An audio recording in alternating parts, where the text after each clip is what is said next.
എന്തായാലും പുതിയ അക്കൗണ്ട് തുറക്കും. അത് 100% അല്ല 500% ഒക്കെയാണ്. കൂട്ടിയ ചങ്കൂറ്റത്തോടെ പിണറായിയോട് പറ. ചങ്കൂറ്റത്തോടെ ആണെങ്കിലും BJP വരില്ലാന്ന് എന്താ? BJP വന്നു കഴിഞ്ഞാൽ നിങ്ങൾ എന്താ ഉറപ്പ് പറഞ്ഞത്? BJP വന്നാൽ എന്ത് ചെയ്യും? നിങ്ങൾ BJP വരില്ലാന്ന് ഉറപ്പ് പറഞ്ഞല്ലോ.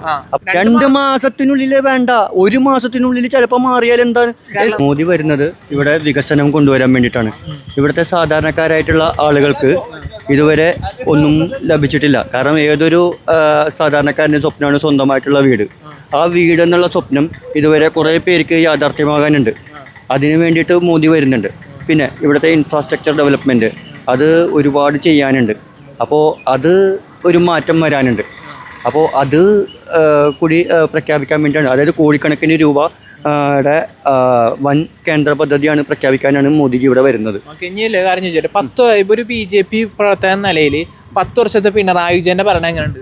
അതായത് എങ്ങനെയൊക്കെ കക്കാമോ, അല്ലെങ്കിൽ എങ്ങനെയൊക്കെ മനുഷ്യനെ ബുദ്ധിമുട്ടിക്കാമോ, അല്ലെങ്കിൽ സാധാരണക്കാരൻ്റെ ഒരു സ്വപ്നം, അതായത് നമുക്കറിയാമല്ലോ, നമുക്കിവിടെ നടക്കുന്ന റീസെൻ്റ്ലി ആയിട്ടുള്ള ഇപ്പോൾ ഉദാഹരണം എടുത്തു കഴിഞ്ഞാൽ നഴ്സുമാരവിടെ സമരം ചെയ്യുന്നുണ്ട്, അറിയാമല്ലോ അല്ലേ? അവർക്ക് എന്തെങ്കിലും ഒരു ഇത് സപ്പോർട്ടായിട്ട് പോയിട്ടുണ്ടോ? ഇല്ല. ഇനി PSCയുടെ പിള്ളേർ റാങ്ക് ലിസ്റ്റിൽ കയറിയിട്ടുണ്ട്, എന്തെങ്കിലും ഒരു സപ്പോർട്ട് അവർക്ക് കൊടുത്തിട്ടുണ്ടോ? ഇല്ല. സാധാരണ അതായത് കോവിഡ് സമയത്ത് നമുക്ക് ഏറ്റവും, അതായത് ചെറിയ കുട്ടികൾക്ക് വരെ അവരുടെ ആരോഗ്യത്തിനും അവരെല്ലാ കാര്യത്തിനും മുൻപന്തിയിൽ നിന്ന ആശാ വർക്കർമാർ അവർക്ക് വേണ്ടിയിട്ട് എത്രയോ നിസ്സാര കാശ് കൂട്ടിത്തരാനാണ് അവർ ചോദിച്ചത്. അതുവരെ അവർ തിരിഞ്ഞു പോലും നോക്കിയിട്ടില്ല. മനസ്സിലായോ? അപ്പോൾ അങ്ങനെയുള്ള ആ പിണറായി വരണോ അതോ കോടിക്കണക്കിന് രൂപ ഇൻവെസ്റ്റ് ചെയ്തിട്ട് ഇവിടുത്തെ സാധാരണക്കാരൻ്റെ ജീവിതത്തിന് വെളിച്ചമേകാൻ വേണ്ടിയിട്ട് ഉള്ള മോദി വരണോ എന്നുള്ളത് ഇവിടുത്തെ സാധാരണ ജനങ്ങൾ ചിന്തിക്കണം. രണ്ട് ദിവസങ്ങളായി എന്താണ് സോഷ്യൽ മീഡിയയിൽ മുഖ്യധാര മാധ്യമങ്ങളിലൊക്കെ ചർച്ച ആയിട്ടിരിക്കുന്നത് ഗതാഗത മന്ത്രി ഗണേഷ് കുമാറിനെ കുറിച്ചിട്ടാണ്. അതിനെ കുറിച്ചിട്ട് എന്താണ് പറയാനുള്ളത്? എനിക്ക് അദ്ദേഹത്തിനെ കുറിച്ചിട്ട് ഒന്നും പറയാനില്ല. കാരണം അങ്ങേര് തന്നെ സ്വയം വിലയിരുത്തണം എന്താണ് എന്നുള്ളത്. കാരണം തൃശ്ശൂർ MP അറിയാമല്ലോ, സുരേഷ് ഗോപി. അദ്ദേഹം ഒരുപാട് കാര്യങ്ങൾ അവിടെ ചെയ്തിട്ടുണ്ട്. ആ ചെയ്യുന്ന ഒരംശം ചെയ്താൽ മതി. അത് ഏത് MP ആണെങ്കിലും, ഇന്ന MP എന്ന് മാത്രം ഞങ്ങൾ പറഞ്ഞില്ല. കേരളത്തിൽ ഇപ്പോൾ 20 MP അല്ലേ? അതിൽ ഒരു MP ആണ് സുരേഷ് ഗോപി. ഈ സുരേഷ് ഗോപി തുമ്മിയാലും അല്ലെങ്കിൽ എന്തെങ്കിലും ചെയ്താൽ ഉടനെ അതും പൊക്കി പിടിച്ചുകൊണ്ട് അതിൻ്റെ അതെന്താ അങ്ങനെ ചെയ്തത്, അല്ലെങ്കിൽ പപ്പടം പൊടിച്ചു കഴിഞ്ഞാൽ അങ്ങനെ അതിനൊരു ചെറിയൊരു നെഗറ്റീവ് കണ്ടെത്തിയിട്ട് അങ്ങേരുടെ ഇമേജ് ഇകഴ്ത്തുക, അല്ലെങ്കിൽ അങ്ങേരുടെ എല്ലാ കാര്യവും മോശപ്പെടുത്തി കാണിക്കുക. ഇതാണ് ഇപ്പോഴത്തെ മീഡിയാസിൻ്റെ ട്രെൻഡ്. ഇനിയിപ്പോൾ ഇത് നിങ്ങൾ എന്തോരം കാണിക്കുമെന്ന് എനിക്കറിയില്ല. ഇപ്പോൾ ഞാൻ സംസാരിച്ചത് നിങ്ങൾ കാണിക്കുകയോ ഇല്ലയോ, കാണിച്ചാലും ഇല്ലെങ്കിൽ എനിക്കൊരു വിഷയവും ഇല്ല. പറയാനുള്ളത് മൂത്തോക്കി പറയും. കാര്യം എന്ന് വെച്ച് കഴിഞ്ഞാൽ സാധാരണക്കാരന് വേണ്ടിയിട്ടാണ് ഏതൊരു ജനപ്രതിനിധിയും, ഗണേശ് എന്നല്ല, ഏതൊരു ജനപ്രതിനിധിയും ഇതിൽ രാഷ്ട്രീയം എന്നല്ല. ഒരു നമ്മൾ ജയിച്ചു കഴിഞ്ഞാൽ രാഷ്ട്രീയം എന്തിനാണ് നമ്മൾ ഉപയോഗിക്കുന്നത്? നമുക്ക് ഒരു പ്ലാറ്റ്ഫോമാണ് അല്ലേ? പക്ഷേ ജയിച്ചു കഴിഞ്ഞ് കഴിഞ്ഞാൽ ഞങ്ങൾ ആരാ? ജനപ്രതിനിധിയാണ്. ജനപ്രതിനിധി ആരാണ്? എല്ലാവരുടെയും ആണ്. അതിൽ കോൺഗ്രസ് എന്നോ CPM എന്നോ BJP എന്നോ ഒന്നുമില്ല. എല്ലാവർക്കും എങ്ങനെയാണ് ചെയ്യുന്നത് അത് ചെയ്യുക. ഈ നാടിൻ്റെ വികസനമാണ് നമ്മൾ മുമ്പിലേക്ക് കാണേണ്ടത്. ഈ നാടിന് നമുക്ക് എന്തോരം കാര്യങ്ങൾ ചെയ്യാം. നമുക്ക് പറയട്ടെ നമുക്കിവിടെ കൃഷി ചെയ്യാനുള്ള സൗകര്യമുണ്ട്.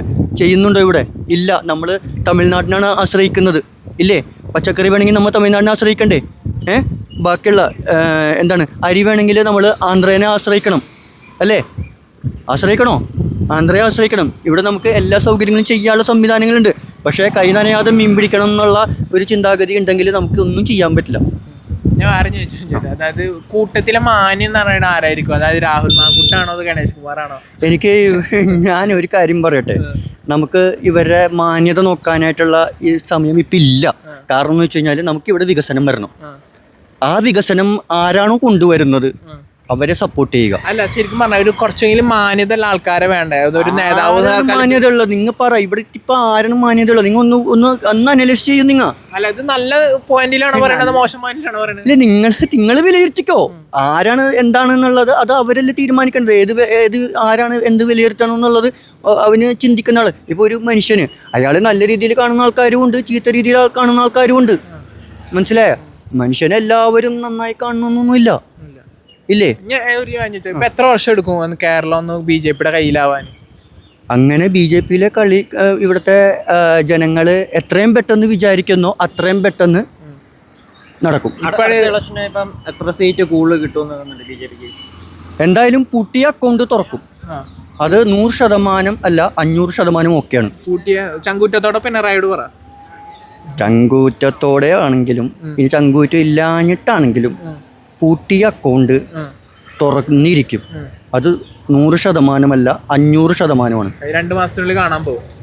കാണാന്ന് ഇവിടെയൊക്കെ തന്നെ ഉണ്ടല്ലോ നമ്മള്. ഇനിയിപ്പോ ഒരു BJP നിലയിൽ ചോദിക്കുക 2 മാസത്തിനുള്ളിലല്ലേ കേരളം ആരുടെ കയ്യിലായിരിക്കും? വീണ്ടും LDF ആണോ UDF ആണോ? എന്തായാലും BJP വരില്ല. അത് നമ്മളല്ലല്ലോ തീരുമാനിക്കുന്നത്. BJP വരില്ല എന്ന് നിങ്ങൾ തന്നെ പറഞ്ഞു എന്ന് പറയണത്. BJP വരില്ല എന്ന് എന്താ? BJP വന്നു കഴിഞ്ഞാൽ നിങ്ങൾ എന്താ ഉറപ്പ് പറഞ്ഞത്? BJP വന്നാൽ എന്ത് ചെയ്യും? നിങ്ങൾ BJP വരില്ല എന്ന് ഉറപ്പ് പറഞ്ഞല്ലോ. അപ്പൊ BJP വന്നു കഴിഞ്ഞാൽ നിങ്ങൾ എന്ത് പറയും? നിലവിലത്തെ സാഹചര്യം ഞാൻ ഒരു കാര്യം പറയട്ടെ, മാറിക്കൊണ്ടിരിക്കണാണ്. കേരളം മാറിക്കൊണ്ടിരിക്കണാണ്. എന്തോരം 2 മാസത്തിനുള്ളിൽ വേണ്ട, 1 മാസത്തിനുള്ളിൽ ചിലപ്പോൾ മാറിയാൽ എന്താണ്? ഒന്നുമല്ലാത്ത ആ ട്രിവാൻഡ്രത്ത് ഇപ്പോഴത്തെ മീഡിയാസ് പറഞ്ഞതാണ്. എന്താണ് പറഞ്ഞത്? BJP വരില്ല എന്നല്ലേ പറഞ്ഞത്? അവിടെ ഇപ്പൊ BJP അല്ലേ ഭരിക്കുന്നത് കോർപ്പറേഷൻ. അപ്പൊ 2 മാസത്തിനുള്ളിൽ BJP വരാൻ സാധ്യതയുണ്ട്. പിന്നെ 2 മാസമല്ല, ചിലപ്പോ 1 മാസത്തിനുള്ളിൽ ചിലപ്പോ വരും. അപ്പൊ ആരാണ് മുഖ്യമന്ത്രിയായിട്ട്? അത് BJP-യുടെ അവിടുത്തെ വലിയ വലിയ സാറന്മാര്. സുരേഷ് ഗോപി കേരളത്തിന് മുഖ്യമന്ത്രി ആര് വന്നു കഴിഞ്ഞു കഴിഞ്ഞാലും ജനങ്ങൾക്ക് സുതാര്യമായിട്ടുള്ള, ജനങ്ങൾക്ക് ജനോപകാരപ്രദമായിട്ടുള്ള പദ്ധതികൾ ആവിഷ്കരിച്ചിട്ട് അവർക്ക് സാധാരണക്കാരന് എങ്ങനെ മുൻപോട്ട് ജീവിതത്തിൽ പോകാൻ പറ്റണോ അതൊക്കെ ചെയ്തു കൊടുത്തിട്ട് അവന് വേണ്ട കാര്യങ്ങളൊക്കെ ചെയ്തു കൊടുക്കുക. ഇപ്പോൾ നമുക്ക് ഡിജിറ്റൽ യുഗമാണ്. നമുക്ക് എന്തോരം കാര്യങ്ങൾ നമുക്ക് ചെയ്യാം. നമുക്ക് എന്തോരം ആൾക്കാരാണ് ഇപ്പോൾ ഇതാക്കുന്നത്. ഇപ്പോൾ നിങ്ങൾ കണ്ടോന്നറിയില്ല, ഇപ്പോൾ ഇവിടെ കുറേ ടാക്സികളൊക്കെ കിടക്കുന്നുണ്ട്. അവരിപ്പോൾ യൂബറാണ് ഓടിച്ചുകൊണ്ടിരിക്കുന്നത്. എത്ര കമ്മീഷനാണെന്നറിയാവോ അവരുടെ കയ്യിൽ നിന്ന് പോകുന്നത്? നിങ്ങൾക്കറിയാവോ? അവർ സത്യം പറഞ്ഞു കഴിഞ്ഞാൽ 800 രൂപ ഓടിക്കഴിഞ്ഞ് കഴിഞ്ഞാൽ അവർക്ക് ആകെ കിട്ടുന്നത് ചിലപ്പോൾ വില 200 അല്ലെങ്കിൽ 100 എന്തെങ്കിലുമൊക്കെ ആയിരിക്കും കിട്ടുന്നത് അവരുടെ കയ്യിൽ.